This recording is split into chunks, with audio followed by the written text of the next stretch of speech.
So, very good evening, friends. Meeting after a big gap with the session of Stuart Close Philosophy, and we were discussing regarding the chapter Life, Health, and Disease. The concept, the chapter looks or topic looks very simple, but it's not so simple. Stuart Close has tried to explain the concepts of life, health, and disease in very much detail in order to understand the individual. And that's why this chapter itself is having a lot of meaning, because we look toward the life with very superficial perspective. Unless and until we understand the depth of it, we cannot individualize the case, because everyone's life is different. It's not same. In fact, we have to understand that life, that health, and that disease from the individualistic point of view, so that we can understand exactly what is life, health, and disease. How the life which is going on in a state of health gets converted into disease, and again it gets converted rather into the health. So this concept, once you understand, then it will be quite easy to understand the things. He has defined all three definitions to start with the chapter. Then he explains the basic concepts of the life, and while explaining that, he explains one important thing, that power resides at the center, and from center of power, the force plays. Then this is the truth, and he has given many examples to explain that. And in order to understand that this power, this energy lies in the center, in the vital principle, that is in the life. Once life is gone, it never becomes, it doesn't have that energy, vital energy or kinetic energy, then it becomes a potential. Then it becomes part and parcel of this universe as a static energy. And this difference, once you understand, then you will understand the concepts more clearly. We were on page number 62. The first three paragraphs we have finished. Let us go ahead. What he says about the disease. Resistance to the morbific agents is from center where the life reigns. Reigns means to control, rajya karne. Vital resistance is the defensive reaction of the living substance to noxious elements and organisms and to disease producing causes and agents in general, in obedience to the inherent instinct or law of self preservation which belongs to the life in organism.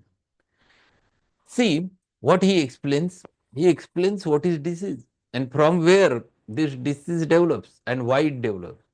In fact, the life principle which is at the center, which is working, which is reacting, and which is trying to preserve your health. Everyone wants to maintain or preserve the health. Everyone, every principle tries to maintain the health, preserve the health. And that's why there is always a reaction to every action. And that reaction is right from center. It is not automatic. It is not from individual organ. It is right from the center. So this is what he is explaining over there, that everything which happens to be there, the vital resistance is right from center.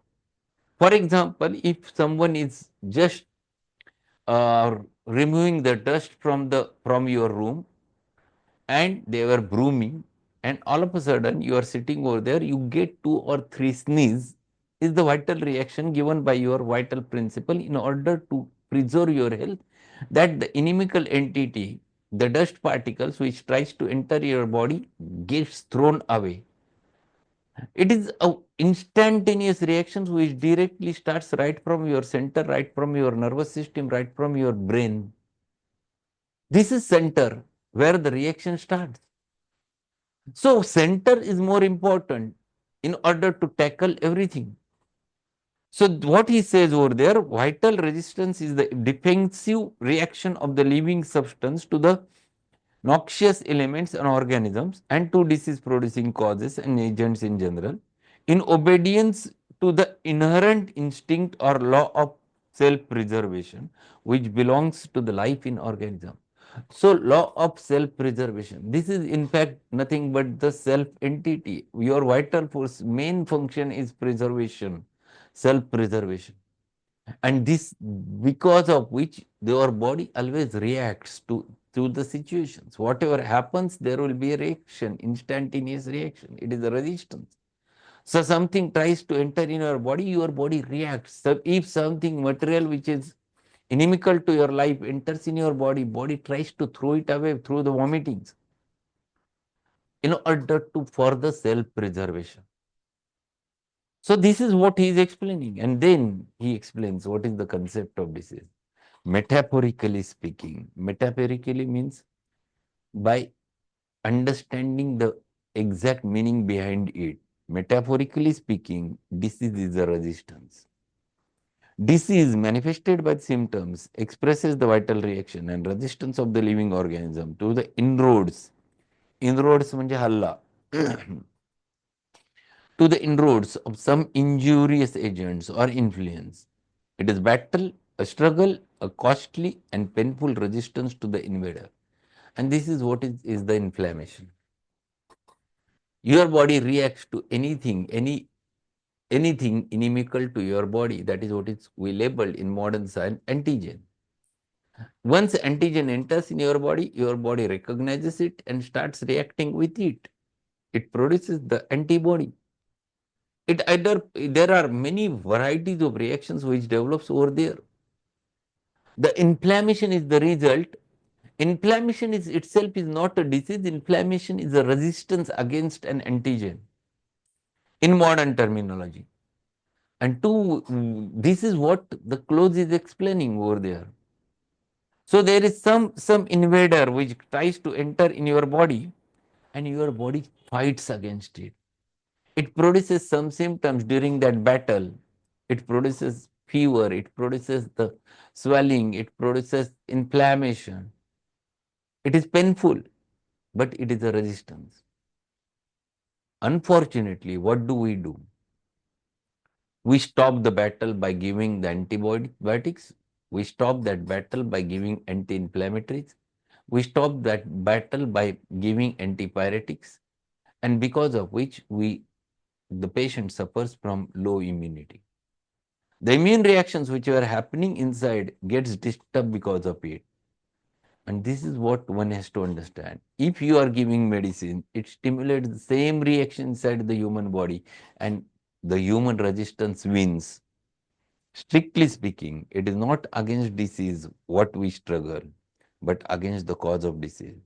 The actual cause of the disease, in the last analysis, are from without. They do not exist in the life substance itself. They are foreign to the spirit, to the man's true nature. They become operative and effective in the organism conditionally by the virtue of existence of vital principle of susceptibility, reaction and resistance, and of a living organism in and through which the action and reaction can take place. So see, this is how it works. There is something which is from without, which acts on you.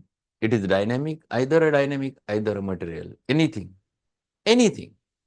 It might be someone uses bad words against you. Even though they are dynamic, it affects you because you are having emotion. You are susceptible.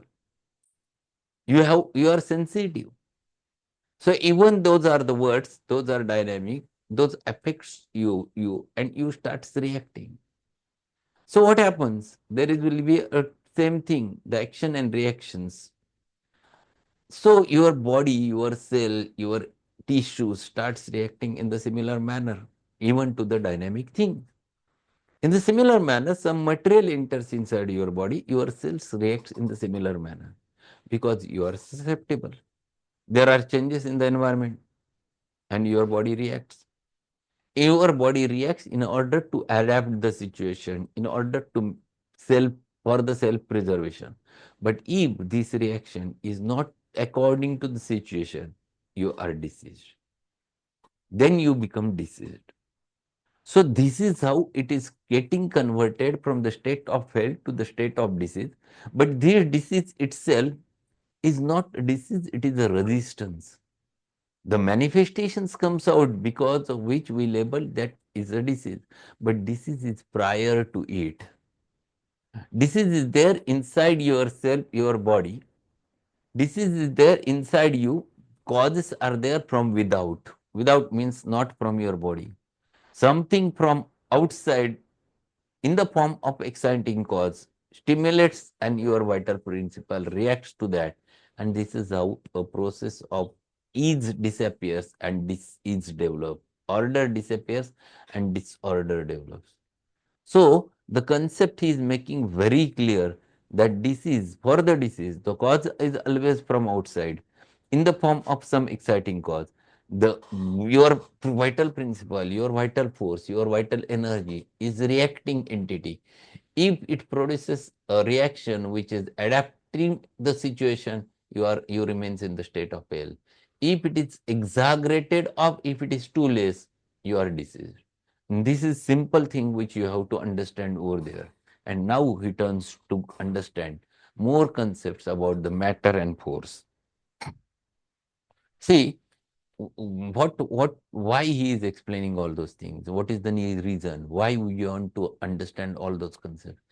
Because we should be thorough, sorry, we should be thorough enough to explain the answers or in explain the questions of everyone.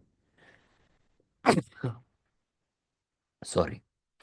Everyone who will going to ask you regarding the details, you should be able to answer. You should be very clear with your concepts. And these are very clear concepts. Stuart Close philosophy, Robert's philosophy, these are wonderful in order to understand the science behind the dynamics, matter and force. Physical science declares that matter is indestructible. The same law which you used to use in our preparation of the medicines, because of which we can prepare medicines, making it more and more fine, even though it loses the material entity, but still it persists.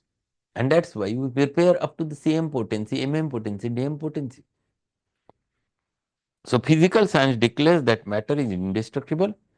Matter is corporeal substance, the form of being and being or substance that is characterized by extension, inertia, weight, etc., or in general by the properties cognized by the senses. So, what is matter? Matter is anything which is visible to your naked eye, to which you can touch, to which you can feel with with your hands. These are many things with which you can understand what is matter and which is visible to your naked eye. That is cognized by the senses. The word which he has used is very clear. Cognized. You can feel. The constitution and mode of production of the matter are traced backward from mass through the molecules, atoms, and electrons to a vibratory or radiant state of matter supposed to exist in the interatomic ether of the space. So see, if you are to you want to look toward the matter, and you have to look towards the matter with the help of physics, science, physical science, then you can destruct, you can go to the smallest particle to which you label by the name of atom first. Again, if you go beyond that, then you can find that atom has nucleolus or nucleus, where the proton and neutrons are there, and in the outer sphere of that atom, the electrons, they are in a vibratory state. This is how up to this level we can reach. Recent last 10 years, 15 years, there is one more thing, that there are some particles which are present, which are very difficult to look, but they are present, which certain scientists from India, they have, they in fact discovered them, and to which they labeled by name of God's particles. They themselves have labeled it with God's particles. So you reach to that level only. But at the same time, you are saying that matter is indestructible. So you are going to a material thing to the immaterial thing. You are going in that direction. But because your eyes are not able to visualize the immaterial thing, that smallest particle. So it is a matter which is present in your CM potency also, but which is not visible, or which you cannot find it out with any laboratory test. Ether. mm, Ether means what? Interatomic ether of the space. Ether is the space surrounding you. You feel that ether is empty, there is a vacuum, there is nothing, but ether is there. The space is there, which there are many entities which are invisible to your naked eyes, but they persist. And now he talks about ether. Ether is a hypothetical medium filling all space through which, in the form of transverse wave motion, radiant or vibratory energy of all kinds, including light waves, is propagated. See what he is explaining? This is the empty space looking which is there around you. You feel this is ether. You feel that it is empty. No, there are many entities which are present, many things which are present. There are many waves getting propagated. There are many waves which goes, but you cannot catch them, though, because that is not the station where it can be received. So, radiant or vibratory energy of all kinds, including light waves, is propagated. According to the physical science, all energy exists in the ether, and matter may be regarded as, in the sense of a condensation, a specifically modified form of ether, as Lodge puts it. This is as far as physical science can go. So what he is saying, all energy is there in the ether, and that energy only we catch. We breathe through the nose. We get that vital energy. We label it is the in the inspiration we get an oxygen, the air containing oxygen. Where it is present? It is present in the ether. In Marathi we label it pranavayu. This is so important. The oxygen is so important for the life. From where you get it from ether. This is as far as physical science go on, of the nature and source of the energy. In the other words, of what it is that radiates through the ether in the form of transverse waves. Physical science can tell us nothing. Physical science cannot tell that what is present over there. They explain certain things. They explain that this is metaphysical. Waves are transverse waves are going from there through the space, because of which we can use the mobile phones. Our mobiles receives those waves. From where it comes, it goes, it transfers or travels from the same space, the ethereal space. So those are invisible to your naked eyes, but they persist, means it carries a waves. Waves is nothing but the form of energy which is transmitting from one entity to the another entity. In stating this conception, science tacitly admits the substantial character of the ether or energy in general, and of specific forms of energy in particular, although its phraseology is often vague and its terms contradictory. Physical science does, however, adhere to the general principles of indestructibility of matter and the persistence of force. It is thus far in harmony with the more advanced position taken in the substantial philosophy.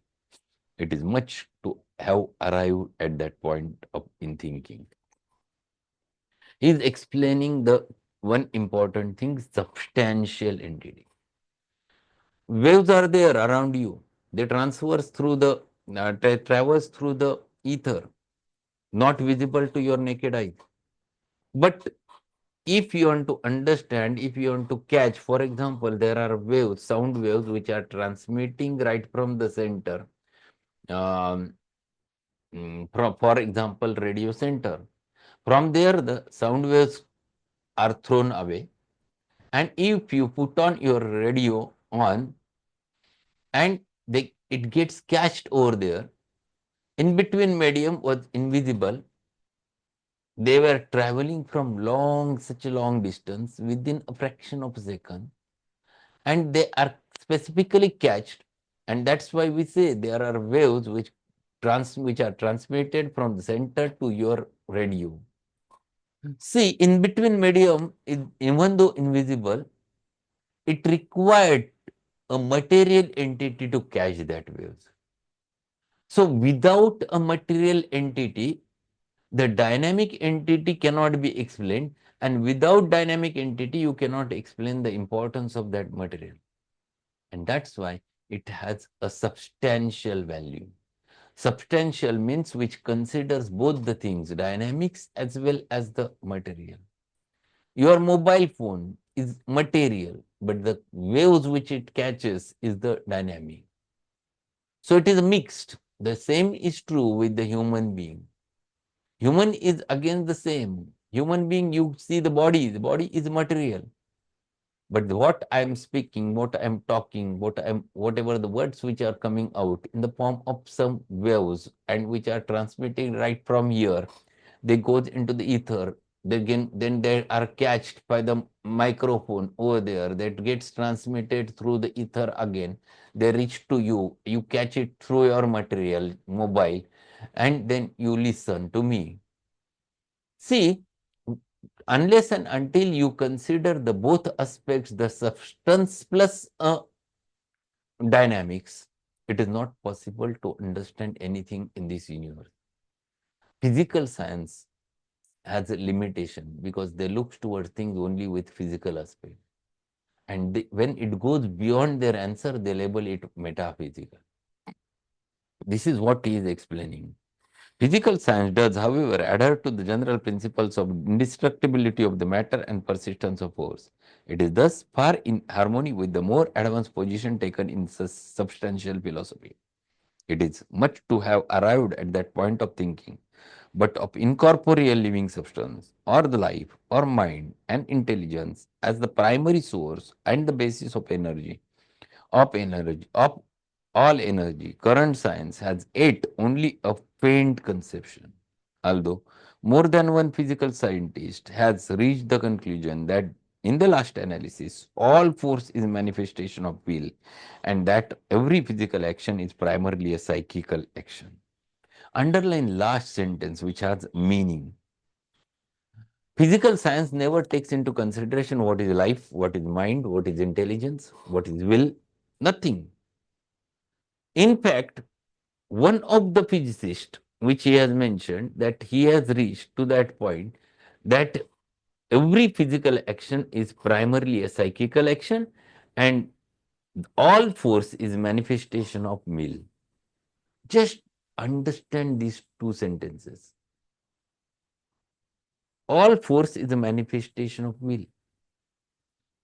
If you want to listen me, you apply your force, you take your mobile, you use your force, you put on button, then you put on typical channel for which you are listening, then you join. What do you apply? And why do you apply? It has been done because of your will. Without will, it never happens. Force always flows because of will. It never happens automatically. If one table is there, it cannot get moved from one place to another place because it doesn't have a will. Someone's will take that table from one place to another place. So will is required in order to produce a force, in order to release the energy in the form of force, and things happen. This is too important to understand. So if you understand this, you will understand this is what is called as a will.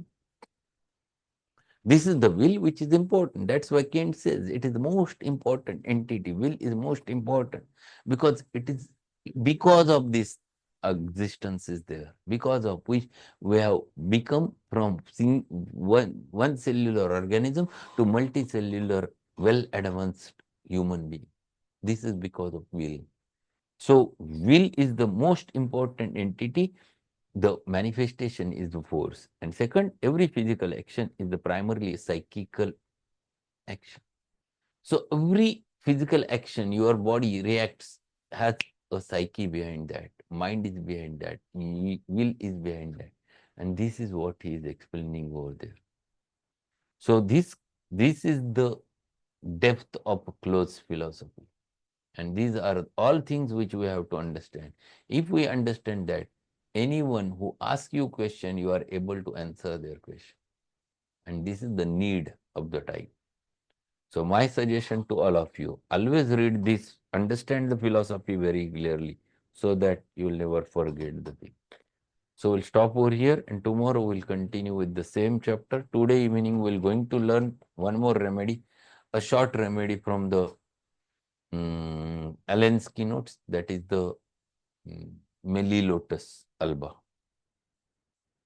So at 8:15 we'll learn new remedy from Allen's keynotes, Melilotus alba. Thank you. Thank you very much, sir. Thank you. Thank you, sir. Have a good evening.